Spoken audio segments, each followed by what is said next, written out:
when you go for a procedure and they make you NPO, nothing to eat, NPO, nothing paraz, after midnight, 8 hours before you eat. The first thing they do is they slam an IV in you and load you up with sugar water because oh my God, your glucose could get low. So we want to get that sugar in you because you haven't eaten in a whole 12 hours. My God, you're going to die. Well, no one can go that long. That is the whole rationale behind this NPO, and then subsequently, reloading up on glucose. So my God, for some reason, the physicians think that if a human goes more than 6 hours without eating, they're going to starve to death or something's going to happen. Their brain's going to stop functioning, and it's like, I'm sitting here, I haven't eaten and I only ate one meal yesterday around an hour. I haven't eaten in 22 hours. Here I am, it's just funny. I haven't etten in 40. Right. So there we go. We're both fine. Right? Fine. So, funny. Okay, so you said you checked your fasting blood glucose. It was a little high. Your A1C, though, is very, very low, which is normal. You said, I don't know, blood pressure, other labs. My blood pressure is normal. My oxygen rate is normal. My heart rate has lowered, which is awesome. Yeah. But I also I'm now able to exercise again. Woohoo! I love exercise. It's one of my stress reducers. So that was a huge change for me, which I think, is playing a big role in also just mental and physically how I feel. Not everyone has to exercise. I get that. But for me, I love it. So I want that in my life. So everything is good. Now my LDL has come up, but again, my primary care physician isn't worried about it. He did say, do you want to go on a statin? I said, no. And he's like, okay, I'm fine with that. Like, he didn't argue with me. He didn't. Yeah. So everything is good. And my LDL hasn't skyrocketed by any means. It's still, I think, was 260 or something like that. So I didn't even feel like it was that outrageous. My triglycerides were pretty awesome, 34, which made me extremely happy. I feel like everything is going in the right direction, and I'm not worried about my cholesterol. Yeah, and again, because this is a great thing, because we often see this. Everything looks great except the one marker, the LDL cholesterol rises, and of course the physicians are like, "Oh my God, we got to put you on a statin, stop your crazy diet, go eat cardboard again." And I think the thought might be that cholesterol is a dependent variable, and it depends what else is going on, whether or not it's truly impactful. Now, that's controversial, and I can't say that with 100% certainty. There are some studies that are in progress that may shed more light on that. But at the very least, at some point, after age 40, you can go get some imaging and follow imaging to see if you actually are accumulating plaque in your arteries at a rate not expected or high rate, and I suspect probably you won't be. That's been my observation for a lot of people that have done that. So I mean, thankfully, your ophthalmologist is carnivore. Your primary care physician is cool with it, so that's good to hear. How did your husband adopt a carnivore diet, or what's he doing? Yes, he is a carbie. I will say he still loves his biscuits and butter. Mm-hmm. I'm fine with that, but he has picked up a carnivore diet and a fasting lifestyle, which is pretty phenomenal. I mean, he can't deny the change.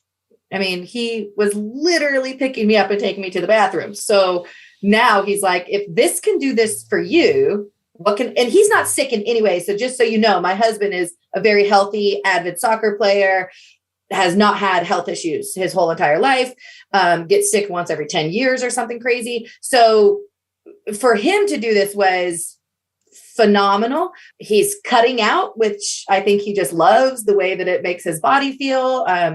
He exercises multiple days a week too. And so it was hard at first when he wasn't as carnivore as he is now, only because he would bring home treats and stuff. And I'm not going to lie, I liked sugar. Don't get me wrong. I liked sweets and I liked buttery bread and I liked potatoes with sour cream and cheese and stuff. I mean, so don't get me wrong. I wasn't just like, this was the easiest transition in the world. However, when I got my life back, the transition was easy. It wasn't hard anymore to make good decisions. So now he makes it easier by just not bringing that stuff into the house. And you said earlier, you touched on, why don't you go back to being an omnivore? So I did experiment, Dr. Baker, a little bit with a sweet potato. I read Dr. Pelz's book on fasting and how when you go into your cycle, you're supposed to have more carbs as you're building progesterone. I thought, I always fast during my cycle, 3 days, 72 hours once a month. So I was like, I wonder if that will help. Like, will that reduce my symptoms? No, it did not. I had severe upset stomach and I had, excuse me, everyone, sorry, but horrible cramping. And I was like, well, I will never do that again. And it was still just one half of a sweet potato.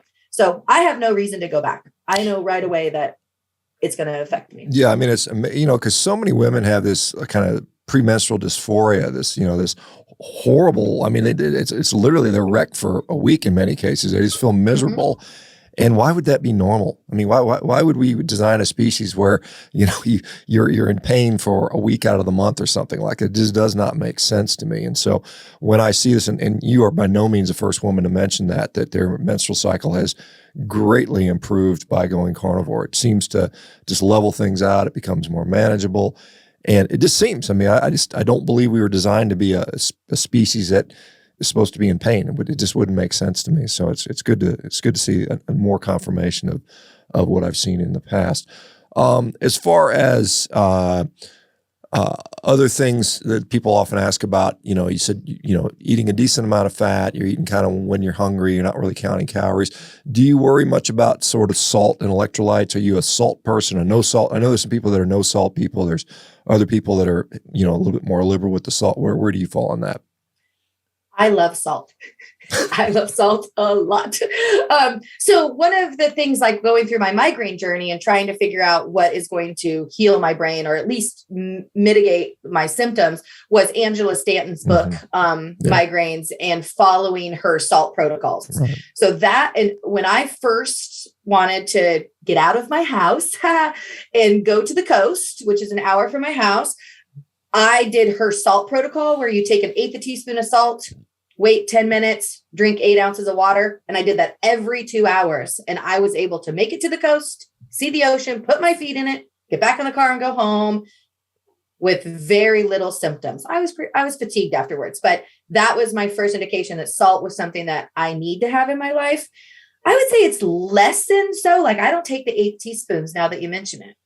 So then, and that migraine intervention was pre-carnivore, I'm assuming, correct? No, I learned about that with carnivore. Okay. So it was, I was on carnivore, but then she was like, eat more salt. So I was like, okay. So I did that with carnivore kind of as an adjunct.